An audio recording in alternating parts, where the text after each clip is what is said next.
This is the iPhone 13. It's a great phone. Everyone that has reviewed it has said that it's great. So why does nobody seem to give a shit?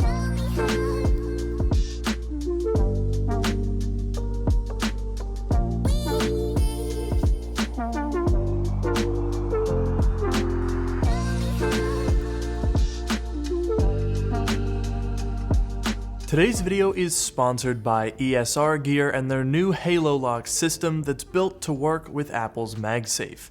ESR has a 12-year history of improving user experience through accessories with thoughtful and innovative designs that make tech devices like phones and tablets easier to use. Their new HaloLock cases provide protection for your devices while also locking into other accessories and supporting up to 1,100 grams compared to Apple's 700 with MagSafe. For example, there's the HaloLock kickstand charger. It's like a MagSafe charger, but it features extremely grippy magnets and a handy kickstand so you can prop up your device while charging.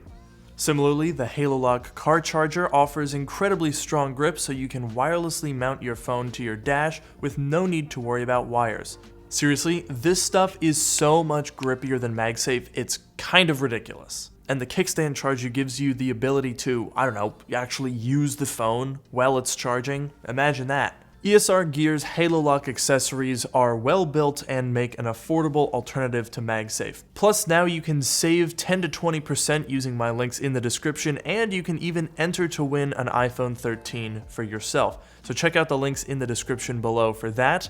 And now back to the video. iPhone 13 has been out for a couple of days. The initial hype of launch day is dying down a little bit. We've had the phone, it's in the wild now. And while a lot of attention has been given to the upper echelons, the 13 Pro and the Pro Maxes of the world, it seems like the 13 isn't getting a ton of attention. In years past, there have been heated debates about the likes of the iPhone XR and the 11. Remember the debates about LCD versus OLED, whether 768p was good enough, the larger screen size compared to the XS and 11 Pro? But now?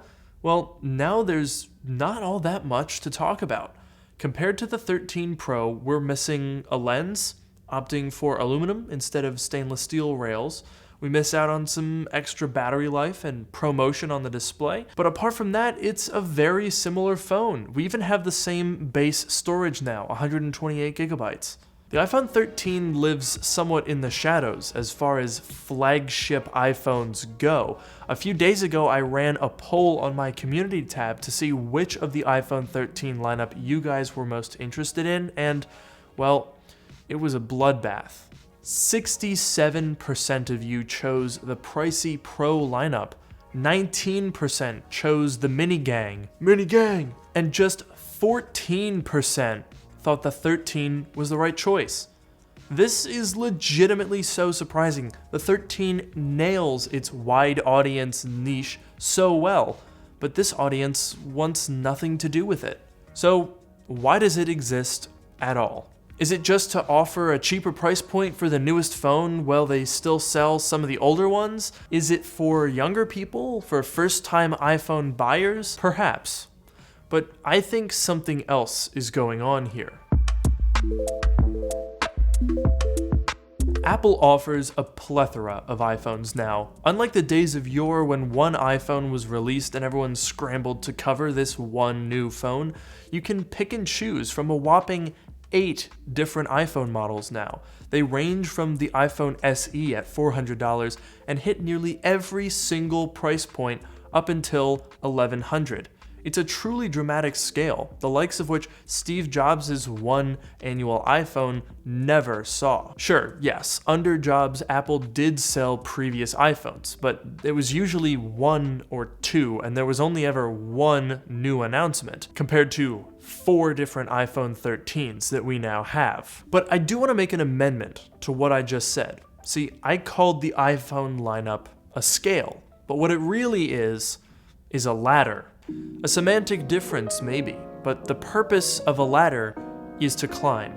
The goal of the iPhone lineup is to entice you to go just one tier higher up than you know you should, getting ever closer to the coveted, bejeweled cream of the crop. Maybe you start with an iPhone SE. Maybe you get an 11 through a carrier promotion, somewhere in the middle of the pack. Sure, Apple would love if you make the jump from an iPhone 11 to a 13, but what they really want is for you to say, well, the 13's great and all, and it's got those fun colors, but the 13 Pro is the one that I really want. I mean, the Pro Motion, the ProRes, the macro photography, ooh, those features look so good. And they know full well that once you're up here in Pro Town, you're not gonna go back down. It's a one-way upgrade street designed to entice you just one rung up each year. So, as a way station on the road to iPhone Pro, how does the 13 actually stack up? Well, not to dash your hopes of justifying a 13 Pro, but very well. You can see Apple's calculated withholding of icing features while giving enough core functionality to not leave people frustrated, and they toe the line very carefully indeed. In my time testing the 13, I've found it to be a superb all-rounder with very little in the way of excitement. The exact role Apple intends it to fill. Even though I made a video just a few days ago feeding your inner desire to upgrade to the big boys, today I'll strike a different note. Why bother? Apple really hasn't changed much here, but what they have changed makes a big difference. Compared to the 12, the updates you'll notice most are the new colors, the much improved cameras that bring over the sensor shift tech from last year's Pro Max, as well as an improved ultra-wide sensor, and crucially, much better battery life. Now about those cameras, yeah, we all laughed a little bit when these things leaked and we saw, oh wow, they made the cameras diagonal, that's a redesign as far as Apple's concerned. And yeah, it is kind of goofy, but it serves a valuable purpose. The sensor shift primary shooter on this thing is really, really good. It's a flagship camera on an $800 phone. And to be honest, you'd really struggle to tell the difference between this phone's camera and this phone's camera. They're really, really close. I'll put up some images on screen and challenge you this. If you can correctly guess which phone took each and every one of these pictures, I will heart your comment and pin the first one who gets it right.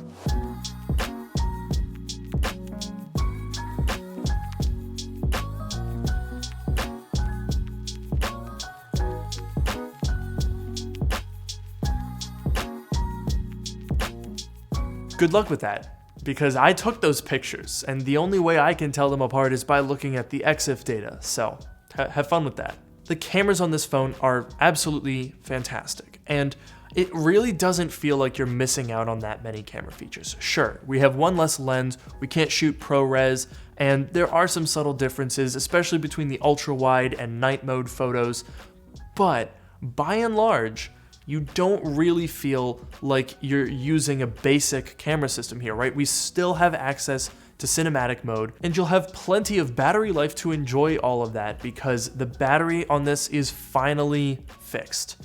This is huge. The two main problems that I had with the iPhone 12 were that the battery life wasn't great and that it started with 64 gigabytes.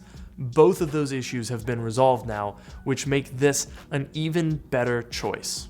But here's the thing, all of those features, the things that make the iPhone 13 so great, are what make it also fairly boring, because it's not about flashy features, it's not about having outrageously large camera bumps and crazy new colors and stainless steel, shiny, glittery surfaces.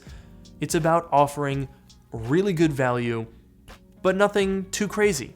The iPhone 13 or 14 or 15 or 16 will never realistically be all that exciting, but that's not their job. Their job is to be the default choice for most people that want to upgrade, or for people that are on their way to a Pro Max but just haven't quite gotten there yet. So if you skipped last year's upgrade to the iPhone 12, let's say you've got an 11 or a 10R, or maybe you're still on like an 8 or an 8 Plus or something like that, and you're wondering if it's worth the upgrade, but you're not quite ready to spend $1,000 on a phone, I think you should feel absolutely comfortable going for the iPhone 13. Like I said, it's not gonna knock your socks off, but you're not gonna feel like you made the wrong decision and you bought a feature-lacking phone. So there you have it. I guess the takeaway of the video is iPhone 13 good.